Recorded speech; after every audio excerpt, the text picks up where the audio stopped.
बिहार में बहुत सारे भाषा को लेकर हमेशा कोई न कोई जो है बात करते रहते हैं। इसी बीच हम बात करने के लिए पहुंचा हूं बिहार की द्वितीय भाषा उर्दू पे। और मैं आपको बता दूं, किसी ने क्या खूब कहा है कि हिंदी को माँ तो उर्दू को मौसी कहना बहुत ही उचित होगा। और इसी बीच हम बात करने के लिए पहुंचा हूं मधुबनी के सिविल कोर्ट के अधिवक्ता डॉक्टर मोहम्मद महताब आलम के से, जो सिविल कोर्ट में वकील हैं और जदयू महासचिव भी हैं। चलिए इनसे बात करते हैं और जानते हैं कि बिहार राज्य के जो द्वितीय भाषा उर्दू है इस पे इनका क्या कहना है और बिहार सरकार से इनकी क्या मांग है। जी, सबसे पहले आपका स्वागत है तेज बिहार न्यूज़ पे। धन्यवाद, आप लोगों का भी स्वागत है इस लाइव के माध्यम से। उर्दू बिहार की द्वितीय राजभाषा रहती है। माननीय पूर्व मुख्यमंत्री स्वर्गीय डॉक्टर नाथ मिश्रा जी ने उर्दू को बिहार प्रदेश में द्वितीय राजभाषा का दर्जा दिए। इस एहसान को बिहार प्रदेशवासी कभी भूल नहीं सकते। लेकिन शुरू के समय में जो उर्दू को लेकर के, द्वितीय राजभाषा को लेकर जो प्रदेश में काम हुआ, उसके बाद द्वितीय राजभाषा से जुड़ा उत्थान कागज़ पर ही सिमट करके रह गया और लंबित उत्थान बाकी रह गया। इस संबंध में मेरे द्वारा विकास पुरुष माननीय मुख्यमंत्री नीतीश कुमार जी से मांग किया गया है कि प्रदेश की द्वितीय राजभाषा उर्दू से जुड़ा विश्वविद्यालय खुले और वो मधुबनी जिला मुख्यालय, उसका मुख्यालय मधुबनी जिला हो। उसी तरह मेरे द्वारा ये भी मांग उठाया गया है माननीय मुख्यमंत्री जी से कि बिहार में कमोबेश अभी 44 विभाग है। 44 विभाग में जिलावार प्रदेश की द्वितीय राजभाषा से जुड़ा पद सृजित हो जो लंबित है। वहीं प्रदेश में अल्पसंख्यक की आबादी निरक्षर रहती है ज़्यादातर, और अल्पसंख्यकों में साक्षरता और शिक्षा का स्तर उठाने के लिए प्रदेश की द्वितीय राजभाषा एक सरल माध्यम है। इसको इस दिशा में अगर काम किया जाए, प्रखंड स्तर पर अगर प्रदेश की द्वितीय राजभाषा से जुड़ा आवासीय बालिका विद्यालय खुले और वहाँ निर्धन, गरीब, कमज़ोर, रिक्शा वाला, टांगा वाला की बेटियाँ पढ़े रहे पले, कैसा विद्यालय खुले? आवासीय, जहाँ रहना खाना पीना सब मुफ्त हो, और उर्दू +2 आवासीय बालिका। इससे क्या होगा कि अल्पसंख्यक समाज में शिक्षा का स्तर बहुत तेज़ी से उठ जाएगा और एक दशक में करीब पूरे बिहार में की अल्पसंख्यक आबादी साक्षर देखने को मिलेगी।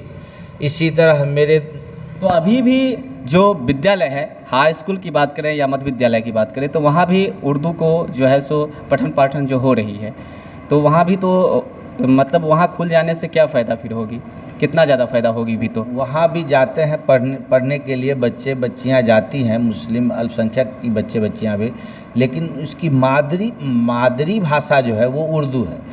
जैसे बोल चाल की भाषा कहीं मैथिली है, कहीं हिंदी है, कहीं संस्कृत है, उसी तरह उर्दू है। अगर उर्दू मातृभाषा में अगर खुलता है तो आसान हो जाएगा और बच्चियाँ जल्दी समझेंगी, आगे बढ़ेंगी, पढ़ेंगी। इसीलिए ये हमारी मांग है। बहुत जगह जो है पहले शुरू के समय में जब द्वितीय राजभाषा बना उर्दू, तो उर्दू मिडिल स्कूल वगैरह देखने को जगह जगह मिलता है, लेकिन अगर निर्धन बच्चियों के लिए अगर आवासीय बालिका अगर हो जाए तो उसका परिणाम जो है अपेक्षा से ज़्यादा होगा। इसी तरह मेरे द्वारा मांग किया गया कि जितना बिहार में बीएड कॉलेज है, डीएलएड कॉलेज है, वहाँ द्वितीय राजभाषा से जुड़ा जो भी पद सृजित है और वहाँ लोग सेवानिवृत्त हो चुके हैं, शीघ्र बहाली हो। बीएड डीएलएड कॉलेज के कार्यालय में जो है द्वितीय राजभाषा से जुड़ा पद सृजित हो।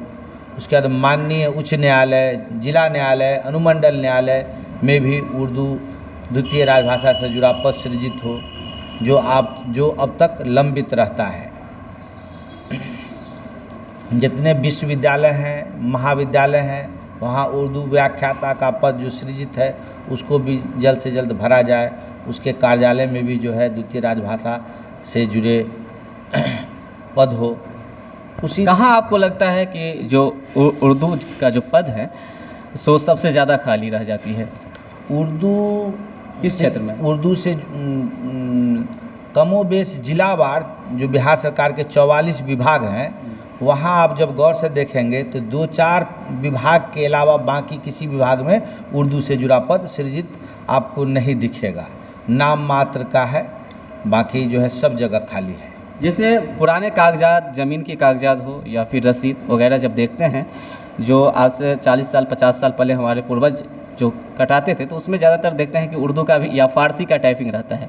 क्या अभी आपको सिविल कोर्ट में रहे हैं तो वहाँ पे इस तरह की मामला नहीं है? नहीं, आज भी सिविल कोर्ट में बहुत सारा केवाला जो उर्दू में है दाखिल होता है, लेकिन उर्दू से जुड़ा स्टाफ, द्वितीय राजभाषा से जुड़ा स्टाफ की बहाली आज तक नहीं हो सकी, जो लंबित ही बना हुआ। अगर नहीं हो सकी तो इसका मुख्य कारण क्या है?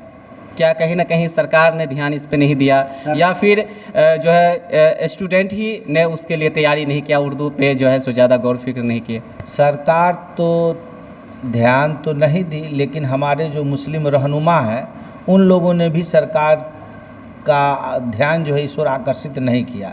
लेकिन हमारे द्वारा जितना भी कॉरस्पॉन्डेंस किया गया है विकास पुरुष के साथ, सब सकारात्मक जा रहा है। माननीय मुख्यमंत्री वाकई सबका साथ सबका विकास इसी पर चल रहे हैं, और आने वाले समय में हमारी जितनी मांगें हैं सब मांगें पूरी होंगी। उसी तरह जो है बिहार में जितने भी बोर्ड हैं, निगम है, आयोग है, वहाँ भी हमने मांगा है कि उर्दू से जुड़ा पद सृजित हो।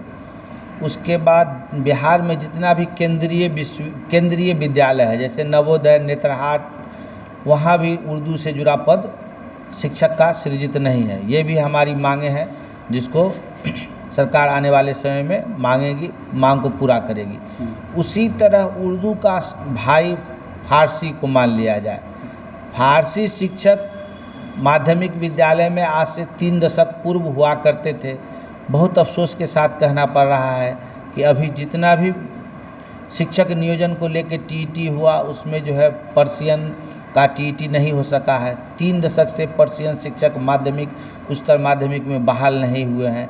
ये भी एक बहुत गंभीर मसला है, जबकि कॉलेज, विश्वविद्यालय में पर्शियन की पढ़ाई होती है। ये भी मांग, इस संबंध में भी मेरे द्वारा माननीय मुख्यमंत्री महोदय को लिखा गया है कि पर्शियन शिक्षक सभी माध्यमिक +2 स्कूल में बहाल हों। देखते हैं आने वाले समय में उर्दू और फारसी पे अगर थोड़ा बात करें तो देखा जा रहा है कि फ़ारसी तो अभी जो नया जनरेशन के जो बच्चे हैं वो तो फ़ारसी भाषा तो समझ भी नहीं पाते हैं, खासकर पता नहीं है कि फ़ारसी भी कोई लैंग्वेज होता है। अभी जो नया जनरेशन में जो है जो बच्चे पढ़ रहे हैं उनके बारे में तो कहीं ना कहीं पेरेंट्स भी नहीं ध्यान दे रहे हैं, तो सरकार नहीं, ऐसी बात नहीं है। पर्शियन शिक्षक आज से 3 दशक पहले सभी माध्यमिक स्कूल में हुआ करते थे। आज भी मदरसा, जितना भी बिहार मदरसा बोर्ड से संचालित है, वहाँ के बच्चे, वहाँ के शिक्षक पर्शियन पढ़ने और पढ़ाने का काम करते हैं अभी भी। लेकिन यहाँ जो है जब शिक्षक ही नहीं होंगे तो पढ़ाई तो अवरुद्ध होगा ही, और ये भाषा का बहुत नुकसान हुआ है। जब विश्वविद्यालय में आज भी जो है पर्शियन से लोग ग्रेजुएशन कर रहे हैं, MA PhD सब कर रहे हैं, इसलिए सरकार का ध्यान इस ओर आकृष्ट किए हैं कि सरकार जल्द से जल्द जो है सभी माध्यमिक और उच्चतर माध्यमिक विद्यालय में पर्शियन शिक्षक जल्द से जल्द बहाल करावे। आपने बालिका +2 विद्यालय की बात की कि हर पंचायत में जो होना चाहिए या फिर हर प्रखंड में? प्रखंडवार मेरा कहना है कि बालिका आवासीय विद्यालय +2 खुले और वहाँ निर्धन, कमज़ोर की बच्चियों का दाखिला हो और मुफ्त शिक्षा दीक्षा मिले। तो अभी हमारे साथ बातचीत कर रहे थे सिविल कोर्ट के वकील डॉक्टर महताब आलम, जो जदयू महासचिव भी हैं मधुबनी के, और इन्होंने बात किया हमसे उर्दू भाषा पे कि बिहार का जो द्वितीय भाषा उर्दू है उसमें जो बहाली होती है 44 पद रिक्त होती है। टोटल जितने भी विभाग है, 44 विभाग है, सभी में उर्दू पद जो है सो रिक्त रह जाते हैं। उसे पूरा करने का सरकार जो है सो इस पे काम करे और जल्द से जल्द इस पे ध्यान दे। तो अभी आप देख रहे थे तेज बिहार न्यूज़ में अब्दुल कुद्दूस, बहुत बहुत धन्यवाद।